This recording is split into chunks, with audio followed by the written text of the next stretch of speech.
Miscellaneous memory is a memory-based easy extreme daemon by Enfur that has still not been rated. First of all, I'm not going to talk about the level's gameplay of this level because I'm not good enough to beat it or to complete a single practice run of this level.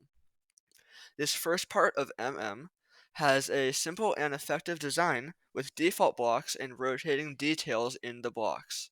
They also have pillar designs using grid blocks on low opacity that are stacked on top of each other. The air deco is also very simple with only rotating saw blades with some invisible saw blades and some other rotating decorations overlaying the base saw. The only thing in this part that I'm not a fan of is the background. The background switches colors between multiple bright colors like red, green, and blue. For my personal taste, the background is a little too bright. Maybe a way to change it up would be to make it darker at first, but have it pulse brighter and brighter as the part goes to reflect how mysterious the song feels at this point. One other thing I don't like in the background are the rotating pulsing question marks with varying opacities. When the question marks overlap, they look messy because they are on blending, so when they overlap, their brightness is added to make a random bright clump. I don't really know how to fix this other than taking the blending off of the rotating question marks. One other neat thing about the part is the air deco, which is just curved objects that rotate around itself to form a very satisfying pattern to look at, since it looks like it's growing and shrinking. Overall, this part is pretty neat. The next part is almost the same as the first part, except slightly different block designs, and the background got slightly changed up. I'm a bigger fan of the background in this section, mainly because it's slightly darker and the rotating objects aren't on blending. There's also a strip-like overlay on the bottom of some blocks that looks okay. It's not the best, but it also fits in with the block decoration. The next part is probably my favorite part of the level. The rainbow colors work well with the now playful-like song. The block movements also reflect the playful part in the song. I feel like the block movements shouldn't be so sudden and should have a higher move time so they move a little bit smoother, but I still feel like they fit in with the segment quite well. The same strip-like overlay seen in the last part is also present in this part, which gives the level a sense of progression. I also like the background of this part with the toggle orbs that rotate and move across the screen slowly. There is also some 1.0 style slopes in the background, which also gives the level more progression because it reflects back to the first two parts of the level. To add more detail to the background, Enfur also added some low opacity rotating hexagons into the background, which I notice is a common trope with his levels. There's also some white splotches of glow around some objects, which really makes them pop and adds even more detail and some charm into this level. I'm honestly not a huge fan of this wave part. It doesn't really have a sense of progression like in the last two parts. The only things that have changed are the background and the block design.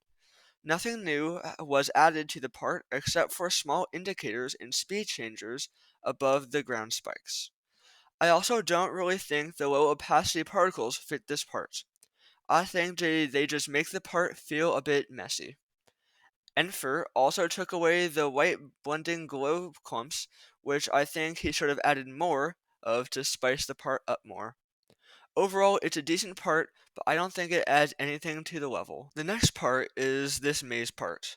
I really like the concept of the maze part, but I think the second part of the maze pulls the concept off much better. For example, the first maze doesn't reflect the song that well. The song takes on a darker tone, but the background of the maze is still rainbow and vibrant. I like the second maze part much better because it fits the playful sound of the song after the darker part. The rainbow colors are also much more vibrant and the gradient inside of the blocks are very smooth. There's also multiple backgrounds that each act in their own way in the little corridors of the maze part. I also really like the transition into the duel section because it's so clean and smooth. This duel really ties the whole level together. It brings back the 1.0-ish feeling in the block designs and pillars from the first two parts, and adds some modern aspects to it like the background pulsing objects and mountains. The intensity is also quite high, even though there are no background pulses or shake triggers. Unlike in the other parts, there are tons of fake orbs in the part to mess you up, which builds the intensity and tension of the last part like it should. Although, I do think this part could use a little hint of camera shake and a lot more pulses to build the intensity a little bit better, since this is also the song's climax. Honestly, I don't like this part at all. The block deco is just 1.0 based and doesn't bring anything modern in the part like how the duel did. I think this part also drops the intensity of the level slightly, which I think is a bit of a shame and some wasted potential. Also, this isn't a nitpick, I just think it's something funny to mention. But the last triple spike is a 60Hz frame perfect. First of all, I think the first maze part's background could be darker and not rainbow to reflect the song. The wave part is definitely cool, but I think it needs something added to it, and I still think the particles are out of place. Also, I think the last part could have some more pulses and shake to add to the intensity.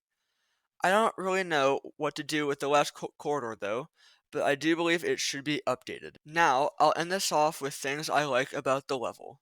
The end of the level is very fitting because it ties everything together in a satisfying way with the modern aspects and 1.0 aspects coming together. Also, the first two parts look a bit repetitive to play, but the deco in the parts looks basic but good. Overall, I think this level deserves at least a star rating, but seeing how the demon system is a bit janky, I sadly think that this level won't get rated in the future. I don't want to turn this into a video about fixing the demon system, so I'll just leave it at that.